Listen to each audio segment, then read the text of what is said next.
La vie devant soi sur Europe 1. Et chaque Isabelle jour... Quenin.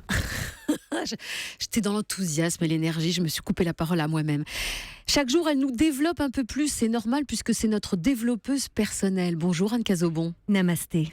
Et avec vous Anne, comme tous les mercredis, on va s'occuper des plus petits. Et oui, toujours dans l'idée de mettre un peu plus de conscience dans notre lien avec eux, parce que dans cette chronique, on met tout en œuvre pour ouvrir un nouveau chapitre d'éducation bienveillante, plutôt qu'un petit compte épargne-thérapie, là, juste au-dessus de la poussette, en état stationnaire. L'enfance, c'est une saison relativement courte, alors si on pouvait éviter de la torpiller comme on nous l'a torpillée, faire partie de ceux qui changent la donne, plutôt que d'être dans l'équipe qui passe le paquet de linge sale à son voisin ou à sa descendance, ce serait bien. Vous savez, c'est un peu comme au boulot. Est-ce que vous avez envie de jouer dans la même cour que ce collègue qui en a bavé pour arriver à ce poste-là et qui fera trimer le moindre stagiaire ou le fraîchement débarqué, rien que pour le principe, parce qu'il n'y a pas de raison? Ou est-ce que vous préférez suivre cet homme charismatique, cette femme inspirante, qui vous embarque dans son sillage et qui vous tire vers le haut? Alors aujourd'hui, je vous propose de relever les chronos et les compteurs. Oui. Combien de fois avez-vous prononcé « dépêche-toi » depuis ce matin? Dépêche-toi, on va être en retard. Dépêche-toi de manger ton petit déjeuner. Dépêche-toi de t'habiller. Dépêche-toi de te brosser les dents. Dépêche-toi de te mettre au lit. Et sur la phase B de votre 45 tours, il y a le même titre, mais avec une version beaucoup plus menaçante, où chacune de vos phrases se termine par « si tu ne te dépêches pas ». On va tout rater si tu ne te dépêches pas. Papa va se faire virer si tu ne te dépêches pas. Maman va se mettre à pleurer si tu ne te dépêches pas. Donald Trump va vitrifier la Corée du Nord si tu ne te dépêches pas. Ben oui, il y a un immense décalage entre nos objectifs à atteindre, nos projections dans le temps, nos plannings overbookés et le petit enfant, bel et bien ancré, lui, dans le présent.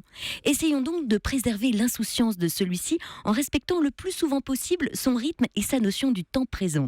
Alors il est possible de ne pas lui dire « tu fais comme tu veux, mais moi je m'en vais » et ainsi de raviver au chalumeau sa blessure d'abandon.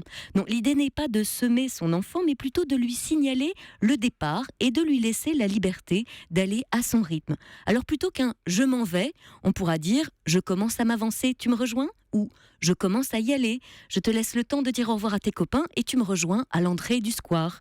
Ou alors « de quoi as-tu besoin avant d'y aller ?» qui prévient l'enfant qu'on est sur le départ, mais qui prend en compte son besoin qu'il pourra ainsi exprimer.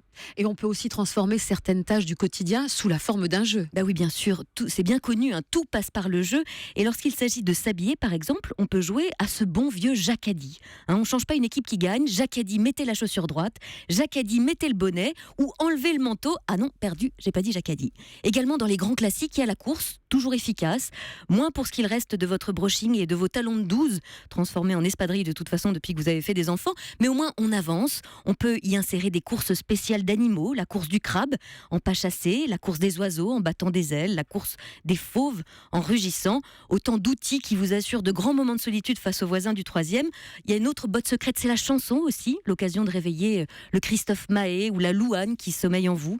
De composer à votre enfant une petite chanson personnalisée, ponctuée de rimes riches, autour des étapes pour se préparer le matin. Et puis pour toujours tisser un peu plus de liens, vous pouvez aussi raconter à votre enfant comment c'était pour vous de vous préparer quand vous étiez petit. Raconter comment vous alliez à l'école de votre temps, comment vous vous prépariez, si vous êtes déjà arrivé d'être en retard, comment vous l'avez vécu. L'idée n'est pas de vous comparer, bien sûr, ni de lui dire qu'il ou elle doit faire comme vous. On vous rappelle que de toute façon, c'était il y a plus de 30 ans, mais plutôt d'ouvrir cette porte-là chez vous, celle de l'enfance et donc celle du cœur. Merci Anne. Et Jacques a dit tu reviens demain. Et Gérald Kierzek, Jacques a dit tu mets ton casque de moto avant de monter sur ton scooter. J'ai une petite larme en évoquant mon enfance. C'est normal. Des gros sanglots.